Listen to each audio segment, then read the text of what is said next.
Hey, good afternoon. Welcome to Area Shores Prepping. I'm your host, Greg. Precious metals should you be investing in them? And I'm going to offer you a little bit of advice in my opinion. I'm not a financial advisor, but here's my take on that. You're not going to get rich on silver, but you are going to have it as a hedge against higher inflation and for retirement.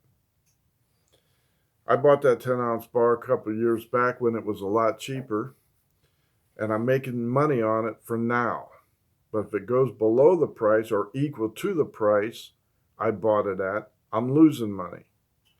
So you make the decision. My personal belief is that this administration, this Congress, is looking to collapse our economy or cause it in such bad financial shape that it'll be ripe for collapse for future by printing money by the trillions. And of course, we all know that as an example, you have a Babe Ruth baseball card, only 10 of them in the world. Suddenly, they say, we made so much money on 10, let's reproduce them and produce 100. The value of that 10 drops dramatically. Same with the dollar. We're already in the hole. It is now worth, as of this morning, 93 cents. Think about that. So now he's printing more. They're passing more trillion-dollar spending bills. You think it's going to go further? Jerome Powell announced that they will not do any more quantitative easing, meaning let the printing presses run. There's too much currency out there. He's going to shut off the free money and cause inflation to rise. They are following the Jimmy Playbook failure recipe to the letter, and pretty soon, by the end of 4 years, unless things change, I would suspect we will be up in double-digit mortgage rates and inflation. We're already at 6.5%. I look for it to be around 8-9%, and mortgage rates hovering around between 11 and 15%. Think about that.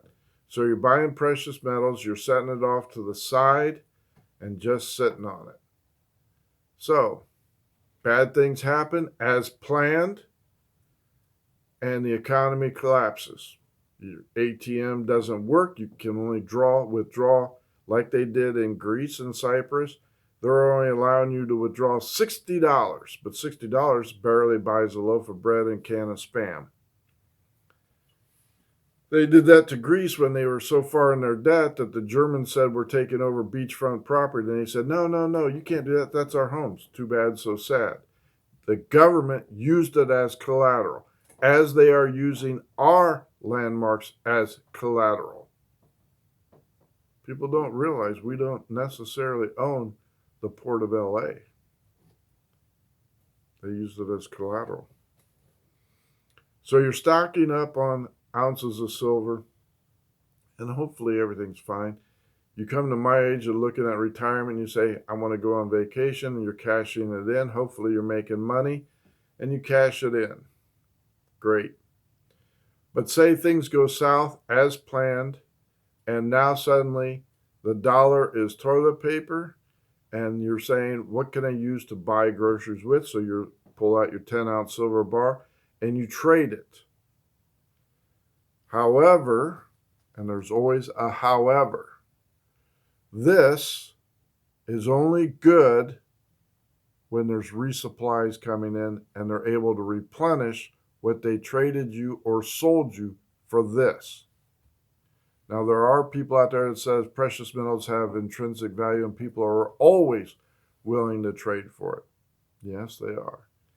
And the super rich during the Depression, when Roosevelt said, turn in all your gold coins, they did not.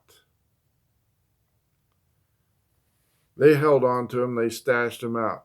And during the Depression, when farms went belly up, the super rich went to the banks and said, hey, I want to buy these farms, I want to buy this commercial business, and here is my money to use as collateral to buy these for pennies on the dollar. And they pulled out the silver and the gold coins that they did not turn in.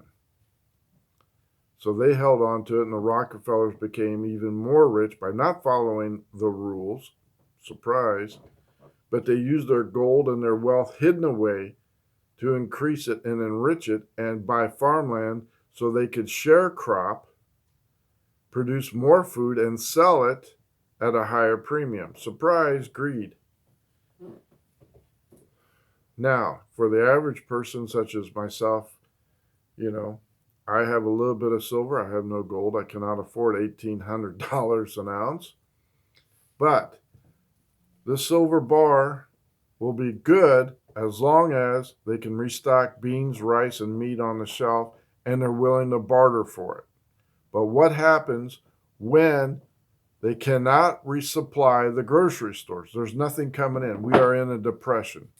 We are in a free fall economic collapse. First off, there'd be a lot of chaos, and you can't get your money out of the bank because it's worthless. The banks are closed. Your ATMs are not working. And suddenly they're saying silver is no good or gold is no good. We have nothing to resupply with. Suddenly, now, these become your new gold and silver. That's right, ammunition. These translate to this, translate to this, and translate to this. Rice. That's the timeline, that's the framework in an economic collapse. You're going to take your chances. Right now, I would be buying gold, silver, precious commodities in whatever increment you could do as a hedge against inflation. And Jerome Powell's already said it's going up. That means food cost is going up. That means the dollar will be devalued. If the dollar's devalued, this costs more but is worth more. But when there is no resupplies, the shelves are empty, this will be your new currency for survival. So when people telling you, like myself, load up, buy as much of this food, doesn't have to be Denny Moore stew, it could be cases of this, and these have already gone up $20, $30, $40 a case for 12. So you can see the direction we're heading. Know when to buy, know when to sell, know when to get the hell out of it. And unless you're a Rockefeller that can afford to sit on pallets of this, and when I say pallets, I mean these guys literally have pallets, tons of silver and gold in Swiss banks and various places. When the Twin Towers went down on 9/11, at the bottom of that was a trading repository that had pallets of precious metals, gold, silver, platinum. They never said when they got it out. They never found it. You think about that conspiracy theory. But that's when somebody says, hey, I want to buy, or I'm using gold and silver to pay my bills, the federal government, and they are shipping gold bars, silver bars, platinum bars to pay their bill. But they never got it out of 9/11 or divulged how much was actually in there.